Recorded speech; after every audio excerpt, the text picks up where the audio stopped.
Three. Here. No, I'm not a writer. Okay.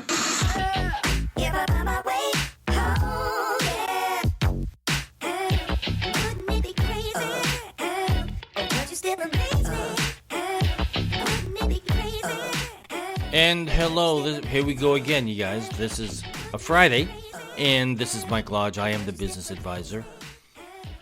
I can't believe it's Friday already. My gosh, this week weeks are going by fast here. I was talking to someone else the other day, and they said, yeah, these weeks are going by fast, the months are going by fast, and pretty soon we're going to be at December again. We're already in April. A few more days, it's going to be May. And May's going to go by fast. June's going to go by fast because we all get busy during the summer months, going places, doing things. Time is going by so quickly. And I'm getting older. Oh, why did I have to remember that? Listen, over the past, ever since I've been doing this podcast, which is almost 5 years now. Maybe it's 6 years. It's 5 or 6 years I've been doing this podcast. And I keep coming back to the subject of leadership, especially right now because I do not see any leadership. I don't see leadership in government. I see no leadership in business anymore. We don't have anybody that we really admire anymore that is a leader because leaders have become politically woke. And once that happens, it takes away all of the gold stars that leaders get or should be getting. You see, wokeness is a practice of bringing in social politics.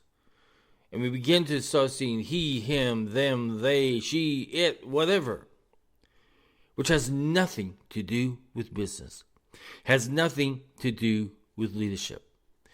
What that is all about is people trying to make themselves feel better because people have guilted them into thinking a certain way that has nothing to do with business. And they get involved in it, and their time is taken up by it. And so their focus is no longer on business, no longer on leadership. One of the mindsets that a leader has separates great leaders from good ones. You won't find it in leadership assessments or reviews. It's never articulated in job descriptions, and it isn't measured in performance management systems. Seldom, demanded or expected, no one finds fault in a leader for not embodying this characteristic. However, when they do, they can move mountains. They can make things great. They can make things happen within their organizations. You know what this mindset is? It's a sense of personal responsibility for the current reality in which they find themselves, regardless of how they got there. A willingness to embrace and own the difficult, messy, and seemingly unsolvable problems they encounter, even if they had no hand in creating them. Great leaders hold this mindset without hesitation, with calm and with grace. Good leadership is this ability to have vision, integrity, and empathy, to be a strong connector, communicator, and delegator, to understand people and how to motivate them.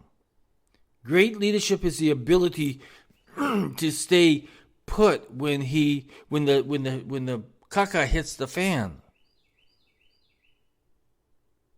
to find workable paths forward when you're at a dead end, to engage and inspire others when you could justifiably probably throw up your hands and just walk away.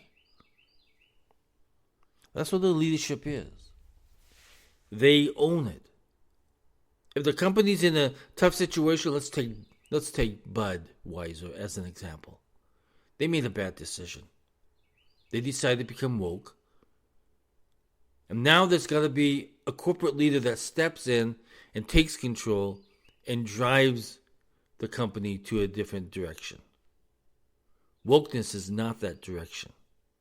If you think wokeness is a proud moment for you, you're absolutely wrong. Wokeness has never put anybody in a proud moment. Didn't work at Disney, didn't work at Coca-Cola, did not work with Budweiser. It hasn't worked. Every time they go woke, the company loses money. If you look at the earnings of Budweiser, they have lost a lot of several $1 billion worth of business. What should happen now is that a leader steps up and says, okay, we were wrong, and we're going to change our direction. And the next step is you have to get rid of individuals who decided to become woke because they thought that was the new and bright thing. You own it. You own it. No matter even if it wasn't something that you were even involved in, you own it and you take care of the situation and you lead the company in a new direction and you get things done. Even myself, I'm posting pictures of what the Clydesdale team looks like. And it's not a pretty picture, I'm telling you.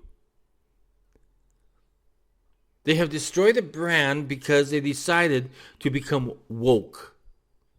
Disney destroyed their brand because they decided to go woke. Coca-Cola attacked the state of Georgia on voting rights, and they were wrong, and it hurt their company. You can look at some of the airlines who have become woke. You can look at all these other corporations who have become woke. It has not helped their company. Because wokeness is not leadership.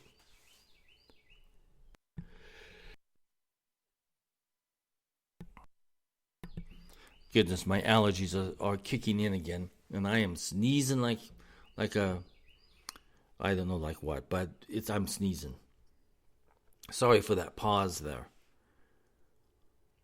I do these podcasts kind of live. And I don't go back and I don't go changing anything. I don't edit it. I don't make it sound like it's a streamlined Hollywood production. It's just me talking. But let's get back to leadership. We need to see leaders that own what has happened. We need to see it in government.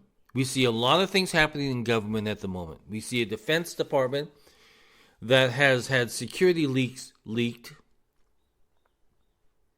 Who's responsible?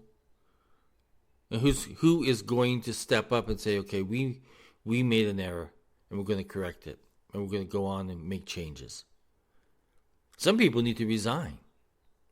Some people make such a mess of things that the proper thing and the ethical thing to do would be to resign. When you see politicians, especially in Washington, D.C., never think of a politician as a leader. You will never find a leader in a politician. Condemning other people, pointing fingers at other people, it has nothing to do with leadership. That has to do with failure. When you fail at something, bad people, bad leaders, unethical people, point fingers and blame other people. If something happened during your watch, during the time that you took over a company, during the time that you took over an office as a senator or a congressman or even as the president and the vice president, if you were given a task to complete and it failed, then you have to own up to it.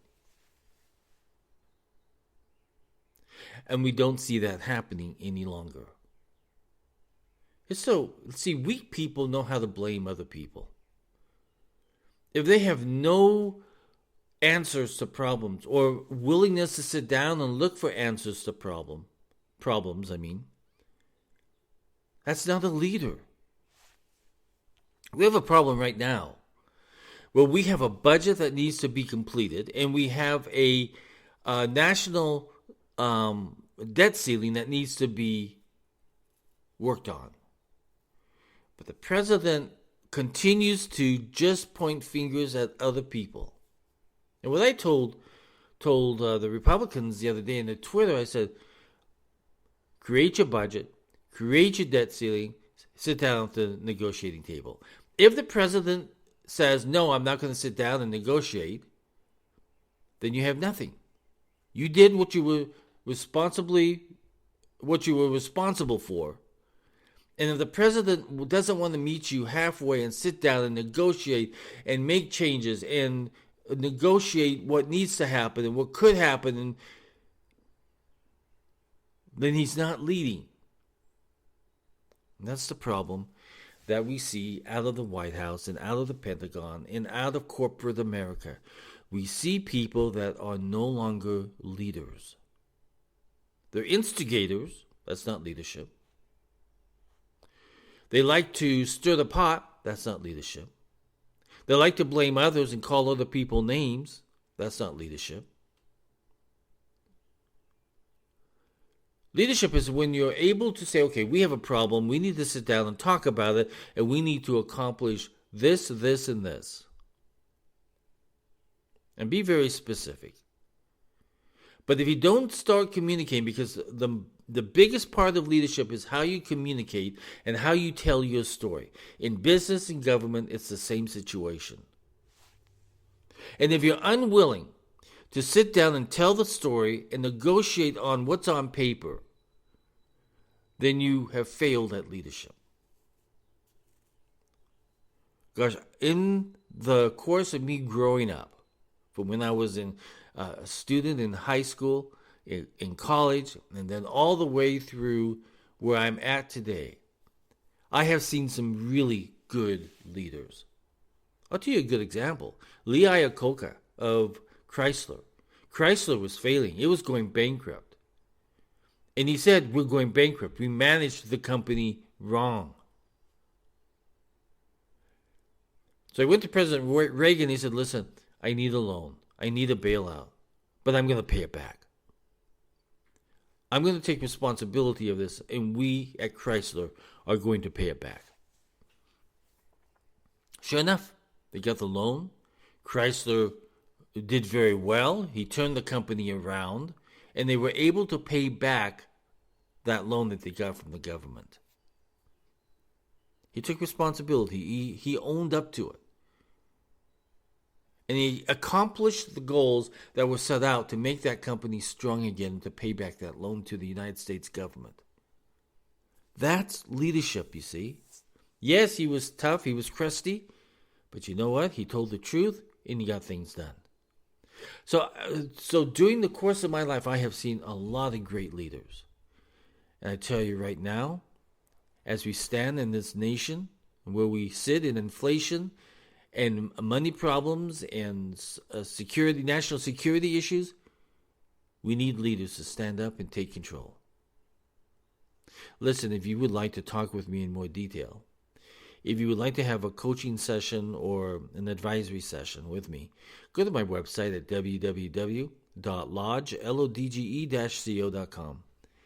And if you have a business question or comment, you can send it to thebusinessadvisor@gmail.com. That's, by the way, Z with as in zebra. Everybody go out and have a great day. This is Friday. We have the weekend. I'll talk with you tomorrow. Love you guys. Bye-bye.